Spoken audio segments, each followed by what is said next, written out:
जनजातीय कला और संस्कृति और विरासत को संरक्षित और प्रदर्शित करने के लिए बांसवाड़ा के गोविंद गुरु जनजातीय विश्वविद्यालय ने अपने परिसर में एक अनूठा संग्रहालय स्थापित किया है। जनजातीय जिले बांसवाड़ा और डूंगरपुर क्षेत्र की कला को संरक्षित करने के लिए कदम उठाया गया है। हम इस संग्रहालय का उद्देश्य स्थानीय जनजातीय समुदाय, विशेषकर भील आदिवासी समुदाय के पारंपरिक जीवन को सहेजना और नई पीढ़ी को इसके बारे में जागरूक करना है। संग्रहालय में भील समुदाय के खान पान, रहन सहन और आवास से जुड़ी सामग्री को संग्रहित किया गया है। यहाँ आगंतुकों को बगड़ क्षेत्र के स्वतंत्रता सेनानियों के चित्रण और उनकी आदमकद प्रतिमाओं भी देखने को मिलती हैं। गोविंद गुरु जनजातीय विश्वविद्यालय का जो हमारा संग्रहालय है, इसमें वागड़ क्षेत्र की जनजातीय कला, संस्कृति और जनजातीय विरासत को संग्रहित करने का हमने प्रयास किया है, जिसमें विशेष करके आदिवासी भील समुदाय के खान पान, रहन सहन, उनके आवास, उससे संबंधित समस्त सामग्री का संग्रहण हमने किया है। परंपरागत श्रृंगार सामग्री, महिलाओं की श्रृंगार सामग्री, पुरुषों की श्रृंगार सामग्री, कृषि से संबंधित जुड़े उपकरण, पुरानी बैलगाड़ियाँ और कई जनजातीय कला और संस्कृति की वस्तुओं का हमने यहाँ संग्रहण किया है, जो कहीं भी उपलब्ध नहीं है। उधर आदिवासी पहचान, संस्कृति और प्रकृति के साथ संतुलन बनाकर रखने वाले समुदायों की विशिष्टता कायम रखने और उसका प्रचार प्रसार करने के लिए आदिवासी दिवस मनाया जाता है। राजस्थान में अलग अलग इलाकों में आज उत्सव मनाया जा रहा है। क्या है राजस्थान में आदिवासियों की स्थिति, उनकी समस्याएं और सरकारी प्रयास, देखिए हमारी खास रिपोर्ट।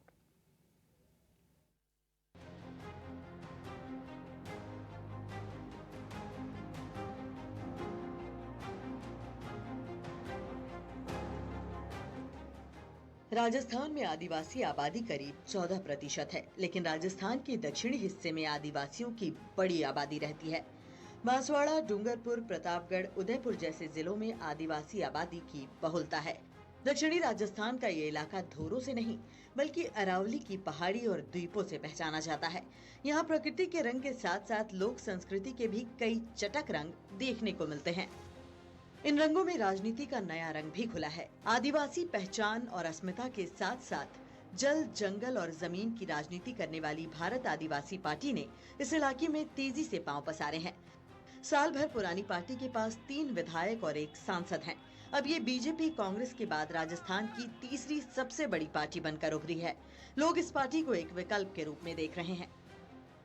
मामा जी की पार्टी छोड़ी कांग्रेस में जा, मामा जी काम नहीं करो, कांग्रेस वाले काम नहीं करे, नई पार्टी के जोड़ी सके, नई पार्टी में अभी जोड़ावांगा। हमारा आदिवासी की पार्टी है ये, आदिवासी पार्टी में हम तैयार है। अभी पहले काम करे सही, नहीं करे तो कोई बात नहीं, पर आदिवासी पार्टी हमारी तैयार थे, हम आदिवासी पार्टी में तैयार थे।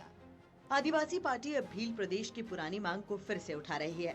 बीते दिनों आदिवासी सांस्कृतिक महारैली में इकट्ठा हुए आदिवासियों ने भील प्रदेश के समर्थन में राजनीतिक प्रस्ताव पारित किया था। मध्य प्रदेश और राजस्थान की विधानसभा से लेकर संसद तक भील प्रदेश की गूंज सुनाई दे रही है। आदिवासी पार्टी जहां इसके समर्थन में है, वहीं बीजेपी इससे किनारा करती नजर आती है। 1913 के अंदर जो गोविंद गुरु महाराज के नेतृत्व में लगभग 1500 आदिवासी शहीद हुए थे।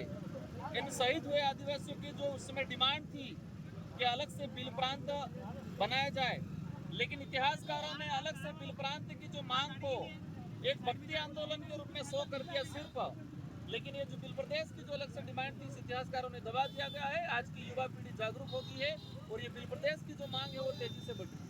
अगर जाति के आधार पर राज्य बनते, धर्म के आधार पर देश के टुकड़े हुए और जाति के आधार पर प्रदेश को बांटो। आपके स्टेटमेंट है क्या? कांग्रेस जाति के आधार पर प्रदेश को बांटना चाहते हैं क्या? नेता प्रतिपक्ष आप बताओ, बांटना चाहते हैं जाति के आधार पर प्रदेश को? समाज सुधारक और आध्यात्मिक गुरु गोविंद ने करीब 100 साल पहले ये मांग की थी। 1913 में इसी मांग को लेकर जब हजारों आदिवासी बांसवाड़ा के मानगढ़ में इकट्ठा थे, तभी अंग्रेजों ने उन पर गोलियां चलाई थी और इस दुखद घटना में 1500 आदिवासी मारे गए थे। तब से लेकर आज तक माही नदी में बहुत पानी बहा, लेकिन ये मांग आज भी बरकरार है। एक तर्क ये भी है कि आदिवासियों की स्थिति अलग राज्य से ही सुधर सकती है।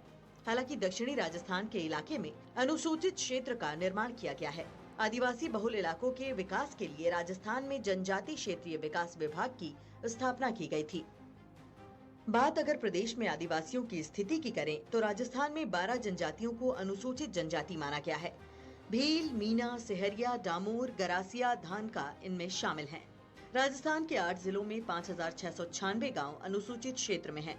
बांसवाड़ा, डूंगरपुर और प्रतापगढ़ जिले का पूरा हिस्सा टीएसपी क्षेत्र है। टीएसपी क्षेत्र के लिए वर्ष 2022-23 में 846 करोड़ रुपए खर्च किए गए थे। 2023-24 में 733 करोड़ रुपए का बजट अनुमानित था।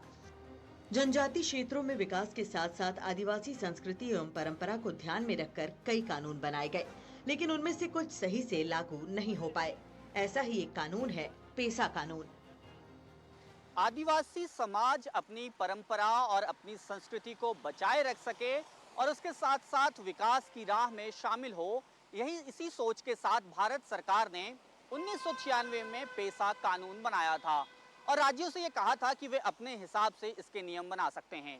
पेसा कानून बनने के 15 साल बाद राजस्थान ने इसके लिए नियम बनाए और आदिवासी इलाकों में काम करने वाले जानकार ये कहते हैं कि अभी भी वे नियम उन इलाकों में सही से उनका पालन नहीं हो पा रहा है और इसकी वजह से आदिवासियों को जल जंगल जमीन बचाने की और इसके साथ साथ अपनी संस्कृति एवं परंपरा बचाने की भी चुनौती उनके सामने खड़ी हो गई है। पेसा यानी panchayat extension to schedule area, इसके तहत यह प्रावधान किया गया था कि ग्राम सभाएं यानी गांव, फले और ढानियों में रहने वाली सभाएं जो है वह जो भी फैसला करेंगी पंचायतों को उसे मानना होगा। तर्क ये था कि इससे आदिवासी स्वशासन की व्यवस्था जो सदियों से चली आ रही है, जिसको वो बचाए रखना चाहते हैं, उनको इससे बचाने का अधिकार मिल पाएगा। लेकिन ऐसा हो नहीं सका है, ऐसा जानकार बताते हैं और इसकी वजह से आदिवासी इलाकों में संस्कृति परंपराओं का काफी ज्यादा क्षरण हो रहा है। पेसा पंचायत उपबंध अनुसूचित क्षेत्रों पर विस्तार अधिनियम इसका पूरा नाम है और ये कानून पार्लियामेंट में 1996 में पास किया और इसके पीछे जो भावना थी कि ये कानून जो है वहाँ की जो फला और गांव स्तर की ग्राम सभा जो का गठन है वो पंचायत के अंदर एक्सटेंशन इसके विस्तार में इसको माना गया था। उस गांव की ग्राम सभा जो तय करेगी वो पंचायत को मानना पड़ेगा और सरकार के विभागों में भी उसको स्वीकार करेंगे। तो पेसा के अंदर जो प्रावधान रखे गए कि जो आदिवासी समुदाय में अभी भी वो सामुदायिक रूप से उनके जो कामकाज करते आए हैं और उसको ये माना कि वो सक्षम है कई तरह से उनके संसाधनों का संरक्षण करना, उनके जमीन के बारे में निर्णय लेना, विवादों के बारे में निर्णय, 2 साल तक की जो सजा का जो प्रावधान है उसमें उनके विवाद वो खुद कर सकते हैं। तो इस कानून की मंशा ये थी कि आदिवासी क्षेत्र की संस्कृति का संरक्षण करना, आदिवासी क्षेत्र में जो है विकास के काम गांव की ग्राम सभा खुद कर सके, इसके लिए वो इस कानून का प्रावधान किया गया और ये पंचायत राज कानून के साथ जोड़ा गया सेक्शन 9 में। राजस्थान में ये कानून 1999 में पारित हो गया और इसके नियम जो बनाए 2011 में बनाए और नियमों के अनुसार ये राज्य सरकार ने जो जारी किया नियमों में कि यहाँ पर राजस्व गांव की ग्राम सभा को मान्यता दी जाएगी। तो राजस्व गांव की ग्राम सभा का गठन करके वो अपने विकास का प्लान बनाए और वो अपने आपसी विवाद हल करे, वो उसके जमीनों का देखरेख करे, वहाँ की जंगल की सुरक्षा करे। ये सारे प्रावधान 10-11 बिंदु इसके अंदर ग्राम सभा की शक्तियों के अंदर दे रखा है। क्या ये प्लान अभी तक कानून इम्प्लीमेंट हो पाया है और यदि हो पाया है तो कितने? ये अभी तक पूरी तरह से इम्प्लीमेंट ये कानून नहीं हो पाया है और जहाँ जहाँ लोगों ने इसको समझा है वहाँ इन्होंने अपने गांव की प्रक्रिया को शुरू किया है, अपने संसाधनों के बारे में एक मैपिंग किया है, उसका प्लान बनाया और पंचायत में सबमिट किया है। तो जहाँ पर कुछ संस्थाओं ने इसको समझ के इम्प्लीमेंट करने की कोशिश की है तो हमने भी जैसे 300-400 गाँव में ये प्रक्रिया चलाई और वहाँ पर प्लान बना के पंचायतों को सबमिट किया। बाकी बहुत बड़ा इलाका राजस्थान में 4-5 जिले इसमें आते हैं, उदयपुर, डूंगरपुर, बांसवाड़ा और प्रतापगढ़, ये सब इलाका पेसा एरिया के अंतर्गत आता है। तो वो अभी तक पूरी तरह से तो सभी जगह वो प्रक्रिया नहीं, अगर प्रक्रिया सही चलती तो इसकी हर 3 महीने में व्यवस्थित ग्राम सभा का आयोजन होता, सरपंच इसकी अध्यक्षता करता, सचिव इसकी कार्रवाई लिखता और ये जो नियमों के अनुसार जो सब व्यवस्थित कार्रवाई होती तो इसका फायदा आदिवासी क्षेत्र की ग्राम सभाओं को मिलता। आदिवासियों के लिए एक और कानून है FRA यानी वन अधिकार अधिनियम। इसके तहत वे आदिवासी जो 2005 से पहले किसी वन भूमि पर रह रहे थे, वो वहाँ व्यक्तिगत या सामूहिक दावा कर सकते हैं। राजस्थान में वन अधिकार के 1,20,000 दावे आए। इनमें सिर्फ 51,169 दावे ही स्वीकृत हो पाए। इसके पीछे सरकारी उदासीनता भी एक बड़ी वजह है। दावा जब बनते हैं उसके ऊपर राजस्व विभाग का अनुमोदन होना है और वन विभाग का भी साइन की जरूरत पड़ती है। और वन विभाग से ये बहुत ही कंजूसी से कार्रवाई किया गया कि अगर परिवार का कब्जा 2 हेक्टेयर का है या 3 हेक्टेयर का है तो उनको मात्र 1 बीघा 2 बीघा इतना ही जमीन मिला है। और इस कारण वो परिवार भी बार बार फिर आवेदन करते हैं ना। वन अधिकार कानून में अपील का भी प्रावधान है, पर अपील की प्रक्रिया को कभी लागू नहीं किया गया है। इसीलिए जिनको जिस जमीन पर वो काबिज है और पूरा हक नहीं मिला है, वो बार बार आवेदन करते हैं और आवेदन खारिज हो जाता है, ये कारण बताते हुए कि आपके ऑलरेडी वन अधिकार पट्टा मिला हुआ है। और इसी कारण जब एक परिवार को पट्टा मिलता है और उनके बच्चे फिर आवेदन करते हैं, उनका भी रिजेक्ट हो जाता है। इतने साल हुए, लगभग 20 साल हुए, कई इलाकों में वन अधिकार दावों को लिया भी नहीं था। जैसे बिछवाड़ा इलाके में 8 गांव के मामला अगर मैं बताऊं कि 1985 में उनके राजस्व की जमीन वन विभाग के पास चला गया था, पर कई वर्षों तक एक वन विभाग और राजस्व विभाग के बीच में कोई समझौता नहीं बना है कि ये जमीन किसके पास है। तो उस कारण से 2017-18 तक वहाँ के दावे नहीं लिए गए। तो 7-8 साल वहाँ के ग्राम सभाओं ने काफ़ी संघर्ष किया और वन विभाग को फिर मानना पड़ा और वहाँ के लोगों के लगभग 600 पट्टे कोविड के दौरान 2020-21 में मिले हैं। मतलब कानून बनने के 15 साल तक मामले निपटे नहीं हैं और आज की पीढ़ी जो है उनको 2005 का क्या रिलेवेंस है वो पता नहीं है। तो इसीलिए आज भी नए दावे आ रहे हैं। हो सकता है इनमें कई लोगों को ये मालूम नहीं है कि 2005 का हमें सबूत देना है, जिस कारण भी आवेदन अभी रिजेक्ट हो रहे हैं। और एक तरफ हम वन अधिकार कानून की बात करते हैं, दूसरी तरफ सरकार वन संरक्षण कानून में कई सारे संशोधन करके वन अधिकार कानून का भी जो ताकत है, जो पावर है, वो कम किया है। ये जो मतलब हम सब ने विरोध किया था वन संरक्षण अधिनियम में जो संशोधन हुए थे पिछले 2-3 साल में, तो उसका हम सब ने विरोध किया था, पर वो कानून तो पास हो गया। आदिवासियों के लिए विशेष कानूनों की स्थिति इन आंकड़ों से साफ होती है। हालांकि सच ये भी है कि शिक्षा, स्वास्थ्य, रोजगार जैसी बुनियादी सुविधाएं भी इन इलाकों में सही से नहीं पहुंच पाई हैं। पहले बात शिक्षा की ही करते हैं। इन जिलों की साक्षरता दर राज्य के औसत से कई ज्यादा कम है। सिर्फ प्रतापगढ़ जिले में 1348 विद्यालयों में से 67 में ही प्रिंसिपल हैं। टीएसपी क्षेत्र में करीब 10,000 शिक्षकों के पद खाली हैं। जिन क्षेत्रों में शिक्षा पर सबसे ज्यादा ध्यान देना था, वहाँ शिक्षकों की इतनी बड़ी कमी होगी तो तस्वीर कैसे बदलेगी? आदिवासी लड़कियाँ पढ़ना चाहती हैं, आगे बढ़ना चाहती हैं, लेकिन साधन तो सरकार ही मुहैया कराएगी।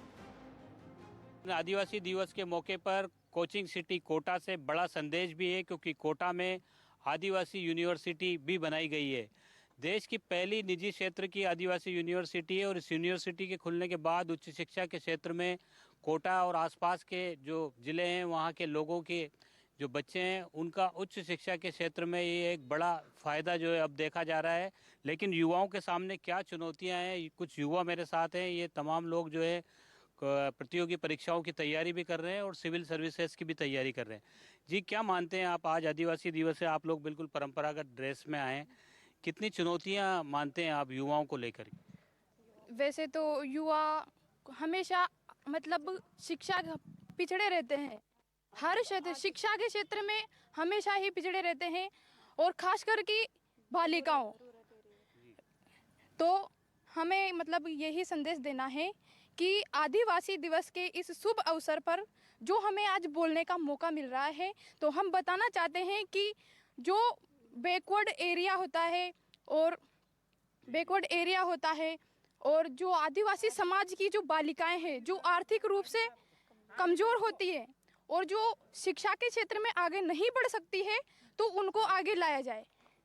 यही हम आप लोगों को बताना चाहते हैं कि इस संदेश के माध्यम से मतलब यूनिवर्सिटी ये एक बहुत अच्छा काम किया है कि मतलब देश की एकमात्र आदिवासी यूनिवर्सिटी बनाई गई है अपने कोटा में। जी आपसे जानना चाहेंगे, आप सिविल सर्विस की तैयारी कर रहे हैं, यूनिवर्सिटी यहाँ पर एक खुल गई है नई, आप लोगों के लिए कितनी फ़ायदेमंद साबित होगी ये आने वाले वक्त? सर फ़ायदेमंद तो है सभी के लिए, जैसे आर्थिक रूप से जो कमज़ोर है बच्चे उनके लिए सबसे ज़्यादा वो 50% छूट है, ST SC वालों के लिए तो उनको ज़्यादा फ़ायदा है उसमें सर।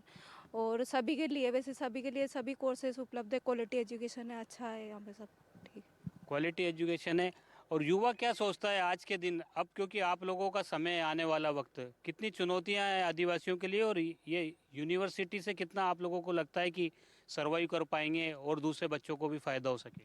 सर जो अपने जो कोटा में जो विश्व की जो पहली आदिवासी यूनिवर्सिटी बनी है उसमें जो बच्चे हैं जो क्वालिटी एजुकेशन के लिए आगे से आगे बढ़ पाएंगे और जो इलेक्ट्रो जैसे अभी मॉडर्न जो चल रहा है स्टडी के लिए तो डिजिटल कोर्सेज सभी के लिए उपलब्ध हैं। तो उसमें मतलब अपने जो आदिवासी से क्षेत्र से जो बच्चे आते हैं वो आगे से आगे बढ़ पाएंगे और अच्छे मतलब जो कंपटीशन होते हैं उनको फाइट कर पाएंगे और अच्छी अध्ययन और एजुकेशन बहुत अच्छा प्राप्त क्वालिटी एजुकेशन होगी और जो है बच्चे उच्च शिक्षा के क्षेत्र में आगे बढ़ेंगे। आपसे जानना चाहेंगे क्या चुनौतियां लगती है अभी भी आप लोगों को, युवाओं को, आदिवासियों के साथ? जो आसपास के एरिया है ना वहाँ से बच्चे आ नहीं पाते प्रॉपर्ली, जैसे दूर दूर जा नहीं पाते, पर ये इस यूनिवर्सिटी के खुलने के बाद यहाँ पे अपने आसपास के एरिया से सारे लोग आ सकते हैं, बच्चे पढ़ सकते हैं, ज़्यादा दूर जाना नहीं पड़ेगा एजुकेशन के लिए। तो सारी एजुकेशन यहाँ पे अवेलेबल है हर तरह के। तो सर उच्च शिक्षा के क्षेत्र में ये यूनिवर्सिटी जो है बड़ा फ़ायदेमंद साबित होगी, क्या मकसद है इसके पीछे? आज क्योंकि आदिवासी दिवस भी है तो क्या कहना चाहेंगे आप? उच्च शिक्षा के साथ साथ अभी दूसरी चीज़ों में भी समाज को जो है चुनौतियां मिल रही? सबसे पहले तो मैं कहना चाहूँगा कि जय मिनेश आदिवासी विश्वविद्यालय विश्व की प्रथम यूनिवर्सिटी है जो कि ट्राइबल को केंद्रित करते हुए न केवल एजुकेशन, क्वालिटी एजुकेशन के माध्यम से ट्राइबल बच्चों और सब लोगों को जोड़ेगी, बल्कि ट्राइबल की जो कल्चर है, जो परंपराएं हैं, जो ट्रेडिशंस हैं, उनके भी संरक्षण संवर्धन का काम करेगी। इसके साथ साथ आपकी टीचिंग हो गई, इस क्षेत्र में रिसर्च हो गया, ये आगे बढ़ाने का काम करेगी। और हमारा तो आगे का मकसद है कि सभी लोगों को एक अच्छी क्वालिटी एजुकेशन दें, अफोर्डेबल फीस पर दें और साथ में आज विश्व में लगभग 54 देशों में 6% पॉपुलेशन ट्राइबल की। भारत सबसे बड़ा देश है जहाँ पर ट्राइबल पॉपुलेशन सबसे ज़्यादा है। यहाँ पर भी हर स्टेट में ट्राइबल पॉपुलेशन मिलेगी। तो ट्राइबल पॉपुलेशन का एक महत्वपूर्ण केंद्र बने, टीचिंग का भी बने, रिसर्च का भी बने और इनकी कल्चर परंपराओं का संरक्षण और संवर्धन का भी बने। इन सब के ध्येय के साथ में एक विजन और मिशन के साथ में इस विश्वविद्यालय का प्रारंभ हमने किया है और मैं समझता हूँ कि स्टार्टिंग का हमारा दूसरा साल ही है। जिस प्रकार से क्वालिटी एजुकेशन को लेकर के बच्चे यहाँ पर आ रहे हैं तो आगे आने वाला जो भविष्य है वो बच्चों के लिए, विशेष रूप से इस क्षेत्र के बच्चों के लिए, क्योंकि यूनिवर्सिटी का उद्देश्य ये भी होता है कि लोकलाइज जो बच्चे हैं उनको एक अच्छी एजुकेशन मिले, हायर एजुकेशन मिले। इस दृष्टि से मैं काफ़ी आश्वस्त हैं जिस प्रकार से स्टार्टिंग की जो स्थिति है उसको देखते हुए। तो तमाम चुनौतियों के बावजूद कोटा में जो विश्वविद्यालय शुरू किया गया है वो ना सिर्फ रिसर्च का बड़ा केंद्र बनेगा, ऐसे प्रयास किए जा रहे हैं, बल्कि सभ्यता और संस्कृति को संजोए रखने के लिए ये जो विश्वविद्यालय है, यहाँ से जो बच्चे शिक्षा लेकर के जाएंगे वो ना सिर्फ आदिवासी समाज की सभ्यता संस्कृति को संजोए रखेंगे बल्कि उच्च शिक्षा के क्षेत्र में भी नाम रोशन करेंगे। इसी उद्देश्य के साथ कोचिंग सिटी कोटा में एक आदिवासी विश्वविद्यालय जो शुरू हुआ है, ये आदिवासियों के लिए, ना सिर्फ आदिवासियों के लिए बल्कि पूरे समाज के लिए नज़ीर बनेगा। यही हाल स्वास्थ्य सेवाओं का भी है। टीएसपी क्षेत्र में डॉक्टरों के 200 से ज्यादा पद खाली हैं। कई स्वास्थ्य केंद्र बगैर डॉक्टर के ही संचालित हो रहे हैं। इलाके में कुपोषण गंभीर समस्या है। टीएसपी क्षेत्र में सिर्फ 3 जिलों की 2.5 लाख महिलाएं अंडरवेट हैं। 8 लाख महिलाएं एनीमिया की शिकार हैं। ये आंकड़े सिर्फ 3 जिलों के हैं। पूरी तस्वीर और भी भयावह है। हम जब अन्य जगह पर जाते हैं तो हम तो अपने आप को ठगा महसूस करते हैं। तो मेरा दोनों गवर्नमेंट चाहे कोई पार्टी कोई भी हो, मेरा नम्र निवेदन हम आदिवासी की तरफ से यही है सरकार से कि उच्च शिक्षा में भी हमको जो अभी तक हमारा अधिकार नहीं मिला है उसके लिए भी हमारी लड़ाई जारी है और उसको कहीं न कहीं हम ठगा महसूस कर रहे हैं, उसको देने के लिए प्रयास किया जाए। और मेरी सरकार से मांग है कि हमारे को जो शिक्षा में और भागीदारी के लिए हमारा प्रतिनिधित्व को और बढ़ाया जाए। अलग राज्य की भी मांग उठी थी, पिछले दिनों बात आ रही थी कि आदिवासियों के लिए अलग राज्य की घोषणा।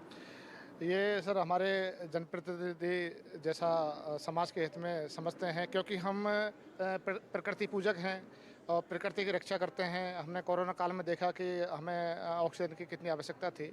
हम जब तक पेड़ पौधों को, जल जंगल ज़मीन की रक्षा नहीं करेंगे तब तक हम लोग स्वस्थ नहीं रह सकते और एक स्वस्थ समाज की कभी कल्पना नहीं कर सकते। अगर हमें इस तरह से इस राज्य में आदिवासियों को प्रॉपर अधिकार नहीं मिल पा रहे हैं तो हमारी ये मांग बिल्कुल जायज़ है कि हम एक अलग राज्य की स्थापना करके और हमारे अधिकारों को हम स्थापित करें। शिक्षा के क्षेत्र में हम लोग आज भी हमारा समाज काफ़ी पिछड़ा हुआ है और ये आदिवासी यूनिवर्सिटी का निर्माण भी उसी मकसद से हुआ है। जैसा कि हमारे जनप्रतिनिधियों का मकसद है कि अलग राज्य की स्थापना करेंगे। एक अलग यूनिवर्सिटी हमें क्यों बनानी पड़ी? कहीं न कहीं हमारे आदिवासी समाज को शिक्षा से वंचित रखा गया है।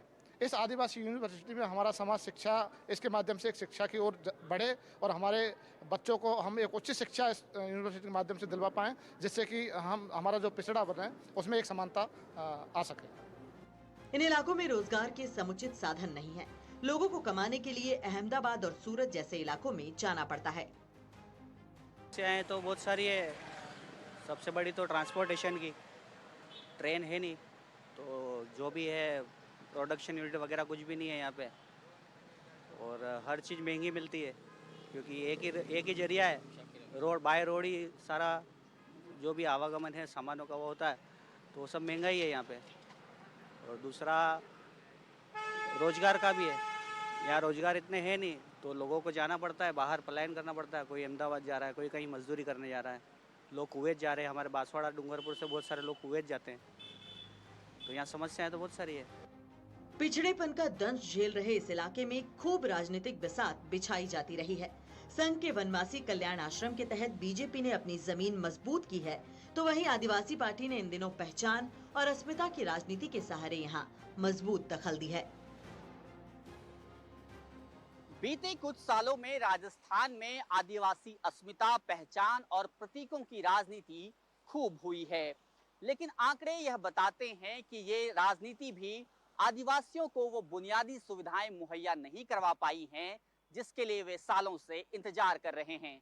शिक्षा, स्वास्थ्य और तमाम मानकों पर वे आज भी पिछड़े हैं, इसलिए उनको उम्मीद है कि पहचान और संस्कृति बचाने के साथ साथ उनको वो बुनियादी सुविधाएं भी मिल पाएंगी जिसके जरिए उनका भी विकास उसी तरह हो पाएगा जैसा समाज के बाकी वर्ग का होता है। जयपुर से कैमरा सहयोगी जसराज के साथ सोमू आनंद, NDTV।